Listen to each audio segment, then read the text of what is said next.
UNLV -7, total 61.5 at Oregon State. This is your late night bailout special on national TV Saturday night, 10 p.m. Eastern, 7 p.m. here on the left coast. Before I break it down, I do want to let you know I do have a 5% big ticket in MLB tonight on Thursday.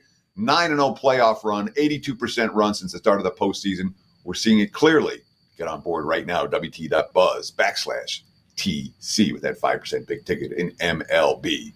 When we talk about Barry Odom's Rebels, all right, I said before the season, this is the best UNLV team I've seen in my 27 years in Las Vegas, and it's not that close.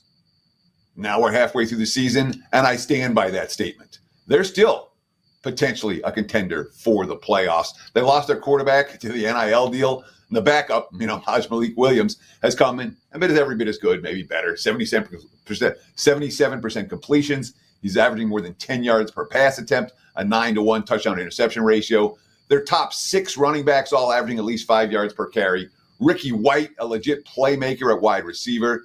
This is an offense that scored 40-plus 4 times in their last 5 games. The only exception came at Kansas. But after the 4-0 straight up ATS start, we're seeing point spreads that are a little bit inflated. They were laying a 6.5 to Syracuse. That was too much. They were laying 19 to Utah State. They're up 41-7 at the half. That was too much too.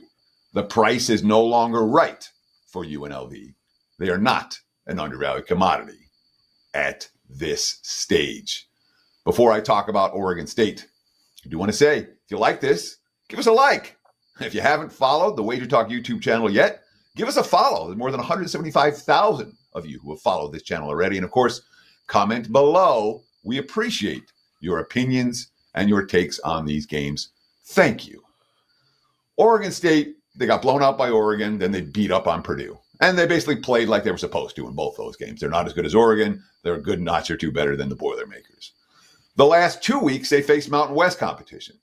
They beat Colorado State in double overtime, and they lost to Nevada in Reno last week. They really played a poor game. They threw 4 interceptions. They gave up 353 yards on the ground.